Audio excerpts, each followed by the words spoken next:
Okay, here's another video clip. In fact, you can watch these on YouTube. I'd suggest just search for 1984 and George Orwell, and if you watch parts 1 and 2, these clips are from parts 1 and 2, and they're very good. Okay, so sources of authoritarianism. Well, there are different sources. There's economic view of economic source of liberalism. So you have the liberal view, which is that capitalism sort of undermines authoritarianism, right, by promoting the distribution of wealth and the creation of a middle class. And with the middle class we get democracy, and since capitalism promotes the middle class, then that's the reason that that's the economic reason for authoritarianism. The communist view is different, of course. It's that capitalism inevitably generates inequality, which often necessitates authoritarianism to prevent redistribution of wealth among people. Then there's the societal view, and more importantly, the cultural view, okay, which is that certain cultural institutions are more amenable to authoritarianism, right, because they promote such values as hierarchy, community over individual rights, and deference to authority. Now, what about the critiques? Is the capitalist view correct? Well, maybe not. I mean, many authoritarian regimes have existed alongside capitalist economic systems. Some examples are here. And the bread first, ballots later excuse for authoritarianism doesn't withstand scrutiny. What that essentially means, bread first, ballots later, means, look, don't pressure us into, and this is the leaders of rulers of an authoritarian regime who say to not only their citizens, but also to maybe outside groups, NGOs, or other governments. Hey, don't pressure us to be democratic right away, right? Allow us a little bit of time to develop our economy and make us strong economically, and then, because democracy is a luxury good, we'll be rich enough to be able to afford to quote unquote purchase democracy. Well, there's really no strong rationale for the belief that authoritarianism and that authoritarianism must be in place for economic growth to occur, particularly in poor countries. And we'll see that actually when we look at a paper by Przeworski and others next week. Okay, the communist view. Is the communist view correct? Is economic inequality incompatible with democracy? Well, Barrington Moore was a proponent of this view. He said that no middle class, right, no democracy. So, if there's not a bourgeois middle class, then there's no democracy. So maybe that's not correct either. Now, what about the societal argument? Well, from the cultural perspective, right, there are a couple of views. One is that certain societal or cultural systems are incompatible simply with democracy. We have Asian values, right? Are Asian values incompatible with democracy, right? Now, when we think of Asian values, we often think of Confucian values, China, maybe Korea, etc. But in fact, Asia is a extremely large, extremely populous, extremely diverse country, right? In which Pakistan is a part of Asia, as is Malaysia, as is Japan. Now, can democracy be built upon a Confucian philosophical tradition? Well, I guess the first question is, what do we mean by a Confucian philosophical foundation, rather?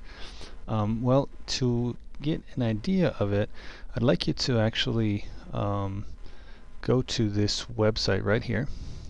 Simply copy that and put that in your web browser, and that'll bring you to a real media.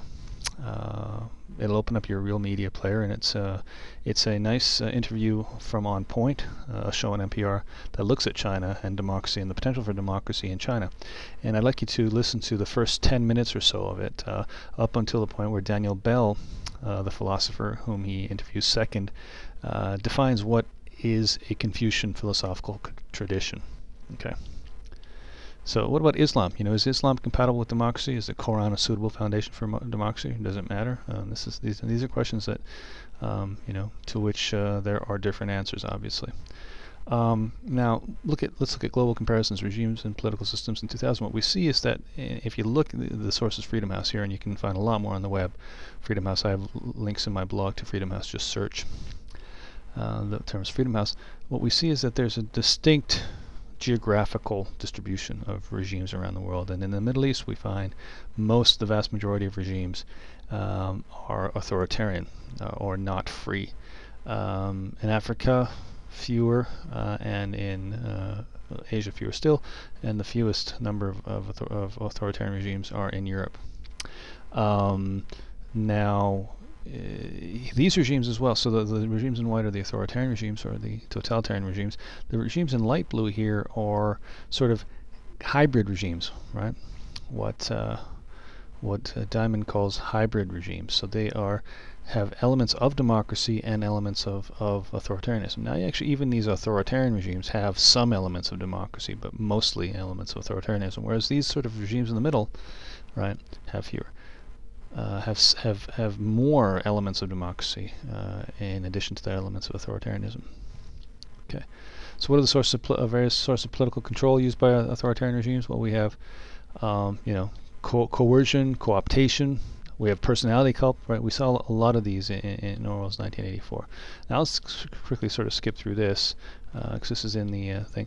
We'll just go to here. So in O'Neill's book, he sort of talks about different types of authoritarian rule, right? Personal rule, military rule, one-party rule, quasi-democracy, and they're all very different, right? These have sort of been created as a result of further research into regime types and the acknowledgement that, just as I said earlier, dichotomization between simply authoritarianism and democracy was too simple. And we have in the Linz and Stepan reading that you have another way to characterize sort of combination regimes as you do in the Diamond reading as well. Okay. So, what about the nature of authoritarianism worldwide? Well, it looks like, once again according to Freedom House, that worldwide authoritarian regimes have been declining over time as democracies have increased. And what's interesting is that the percentage of sort of hybrid regimes has essentially remained the same since about 1980. Right? So that's interesting. So what's happening is either regimes are transitioning from authoritarian regimes to democracy, or what's more likely is sort of transitioning through as some regimes move from not free to partly free. Other regimes who are already in this category move up to democracies, and that's generally the case. It's been very few countries are sort of backsliding. There are, of course, examples